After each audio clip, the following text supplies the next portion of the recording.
Mga mahal kong Amerikano, kayo ang susunod na nasa panganib dahil kayo ang tuktok ng kanluraning sibilisasyon. Kayo ang nagdisenyo ng mga patakaran ng mundo. Kayo ang lumikha ng tinatawag na rules-based order na ayos lang para sa natitirang bahagi ng kanluraning mundo.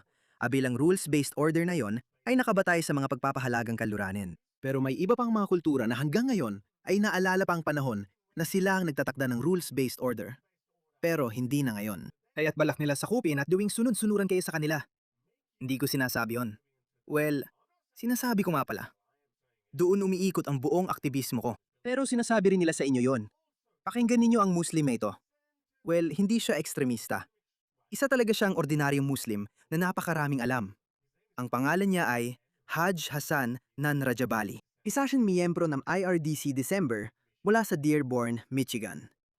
Ito ang sentro ng mga operasyong Islamiko sa Amerika. Mayroon silang Muslim na hepe ng pulisya, Muslim na alkalde, at ang kabuuang demografya sa tingin ko ay nakapabor na ngayon sa mga Muslim. Tinatawag itong hatiin. At pagharian. Sabi ni Allah, nasa arena kayo na nakikipaglaban. At ang mga anghel ay saksi sa inyo.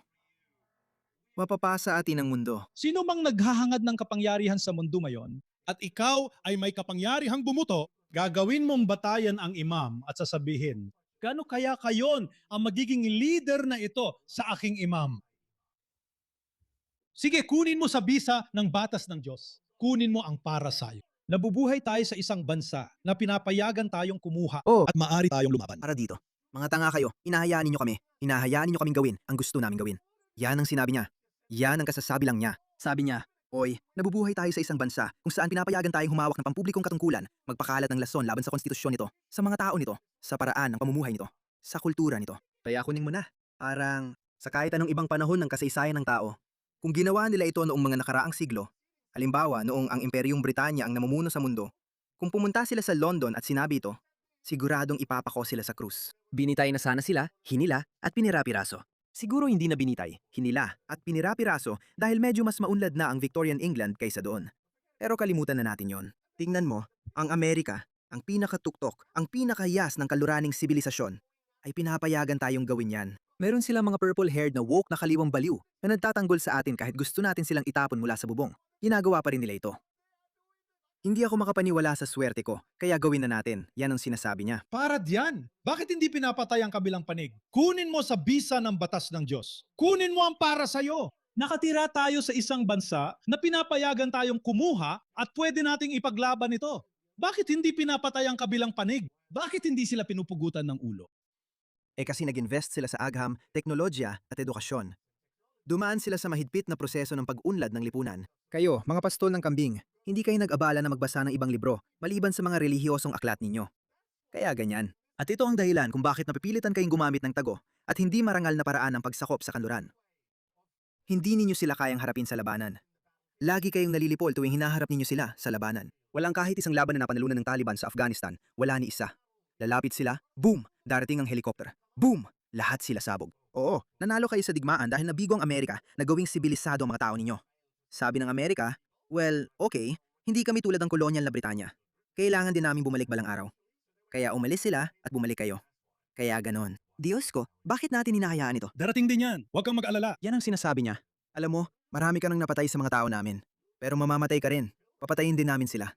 Ito ang pinakamasiding pantasya nila. Sa katunayan, ang Islam ay nasa landas ng hindi kapanipaniwalang paglago na maiisip. Magpapatuloy ito gaya ng ipinangako ni Allah. Nagsasagawa sila ng jihad sa pamamagitan ng balota at jihad sa pamamagitan ng sinapupunan o sa ari ng lalaki. Narito, Ay, mang-inji babaw sa buong mundo. tulad ng ipinangako ni Allah, sinanay niya ang dalawang batang ito sa pakikipaglaban. Tinuruan niya sila sa paggamit ng espada. Tinuruan niya sila kung paano lumaban. At si Abbas ay isang dalubhasa sa pakikipaglaban. Magkasama ang dalawang magkapatid. Ginawa nila ang lahat ng bagay ng sabay. At sila ay napaka-epektibo. Lagi nilang pinapatay ang kalaban. Sobrang epektibo talaga sila. Mga batang lalaki pa sila. Si Aun at Muhammad. Kaya naman, itong mga taong ito.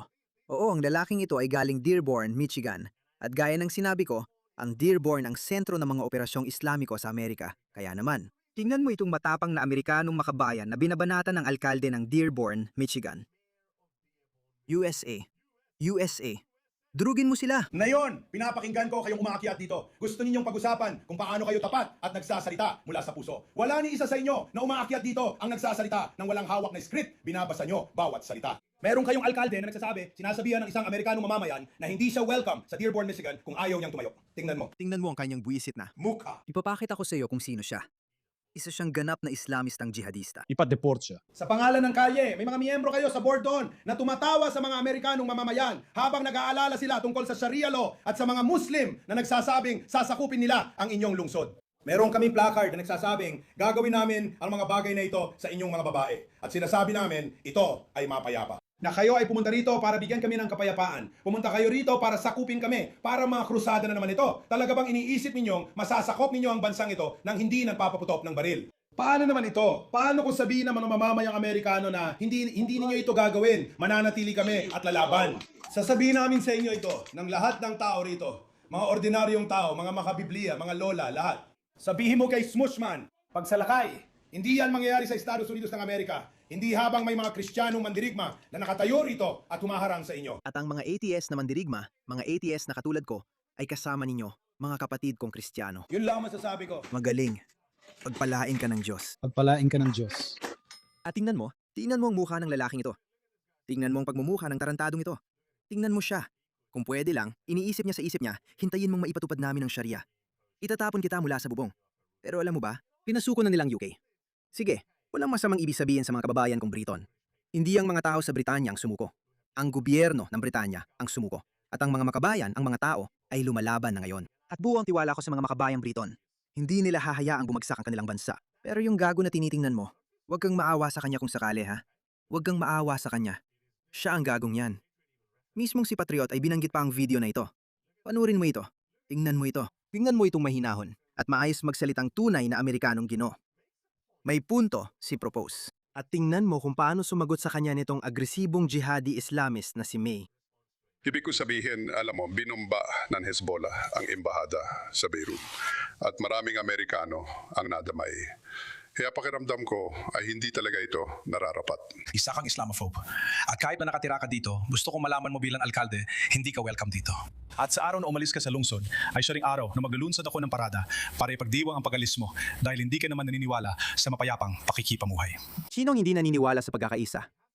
Kailangan ba nating maniwala sa pagkakaisa kasama ang mga taong pumatay sa mga Amerikanong sundalo? Pumatay ang Hezbollah ng mahigit 200 Amerikanong sundalo. At itong mokong na to, gusto pang ipangalan ng isang kalye sa isa sa mga mandirigma ng Hezbollah. At kung tututul ka, ikaw pa ang ayaw makisama. Alam mo yon? Ayaw naming makisama sa mga taong ito at maghintay na lang sa araw na yon. At tandaan mong sinasabi ko, darating din yon. Siguro ito yung pagiging optimista ko, pero buo ang tiwala ko. Hindi namin ibibigay kahit 1 pulgada. Hindi kayo bibigyan ng kahit 1 pulgada ng kanluran. Oh, men magaling kayong samantalahin ang mga kalayaan at pagpapahalaga ng kanluran para sa inyong kapakinabangan. Pero maubos din ang oras ninyo, maubos din. Hindi sapat ang dami ninyo. Diyos ko. At hinihintay ko yung mga tunay na Amerikano na may maraming baril. Hindi nila ibibigay ang bansa nila sa inyo ng basta-basta. Hindi mangyayari yon. Kaya kailangan nating makuha ito ngayon. Bakit ilalagay ang sarili sa sitwasyong hahantong din sa kaguluhan? Dahil magkakaroon talaga ng kaguluhan sa UK, sa Pransya, at sa Alemanya. Magkakaroon talaga. Walang mapayapang solusyon sa bahaging yon ng mundo. Hindi talaga mangyayari yon. Ano man ang mangyari, siguradong magkakaroon ng malaking kaguluhan. Kahit makahanap sila ng mapayapang paraan para simulan ng malawakang deportasyon ng mga tao, magkakaroon pa rin ng kakulangan sa mga bihasa manggagawa. Dahil malino namang bahagi na ng lipunan ang mga taong ito.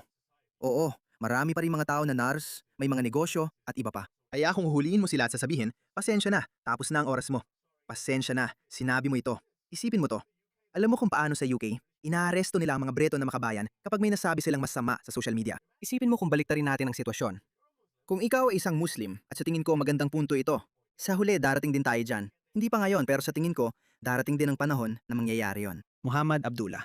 Sige, tingnan ko ang social media mo. Ang ibig kong sabihin, isang kaukulang ahensya ng gobyerno na responsabali sa pag-alam kung ang mga taong ito ay hindi akma sa lipunang Briton o hindi. Muhammad Abdullah. Minsan siyang nag-like sa post tungkol sa isang Palestinong pumatay ng isang Israeli. Sige, alam mo, alam ko. Sige, marami ngayong mga Amerikano na galit sa Israel. At kaya ako sinasabi na, alam mo, mali ang pinupuntahan ng galit mo. Alam ko na bawat lipunan, bawat komunidad ay sinusubukang protektahan ang kanilang mga interes. At maaring galit ka, pero mali ang pinupuntahan ng galit mo. Dapat ay iba ang tinatamaan ng galit mo. Pero Muhammad Abdullah, hayaan mo hanapin kita sa social media, sa Twitter.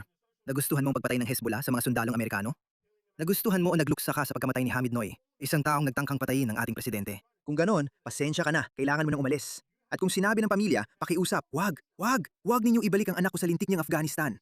Pakiusap, wag ninyong gawin ito. Kailangan mo ring umalis. Mangyayari ito. At hindi naman ito malabong mangyari. At hindi lang ito tungkol sa social media, dahil magkakaroon din ng access ang mga gobyerno sa mga mobile phone ng mga tao. At kung gusto nilang patunayan, kapag nire-raid nila ang isang tao at sinabing, "Oy, ide-deport ka namin dahil may dahilan kami para i-deport ka. Hindi ka tugma sa aming lipunan o sibilisasyon o sa aming mga halaga. Ide-deport ka namin. Kung gusto mong pag-isipan naming muli ang aming desisyon, bigyan mo kami ng access sa iyong mga cellphone at computer at sisilipin namin ito. At kung makakita kayo ng ebidensya na nagpapakita sila ng simpatya sa mga radikal na Islamista o jihadi, paalisin na sila. Darating din tayo doon dahil kailangan magsimula ang paglilinis balang araw. Kailangan talaga. Wala nang ibang paraan. Literal na wala nang ibang paraan para makalabas dito. Kahit gaano karamihang mga training video, progresibong pulisiya o magagarang talumpati ng mga politiko. Wala nang gagana doon dahil narinig nyo na ang mga taong ito. Alam nyo na kung ano ang balak nilang gawin. Ngayon, hindi ko sinasabi na bawat isa, bawat individual na Muslim ay balak gawin yon. Kaya magkakaroon sila ng pagkakataon na sabihin, "Uy, tingnan nyo, lubos akong na-westernized na Muslim. Muslim lang ako sa pangalan." Hindi nga, pumupunta pa nga ako sa mga pub. Ginagawa ko pa nga ito at yon. At hindi ko kailanman nagustuhan ang video ni Muhammad Hijab. Hindi ko kailanman nagustuhan ang mga radikal na Islamistang video o tweet o kahit na nakarelate sa mga sinasabi nila. Hindi ko kailanman ginawa yon. Sige, pwede kang manatili rito. Yan ang magiging operasyon ng paglilinis ng kalduraning sibilisasyon.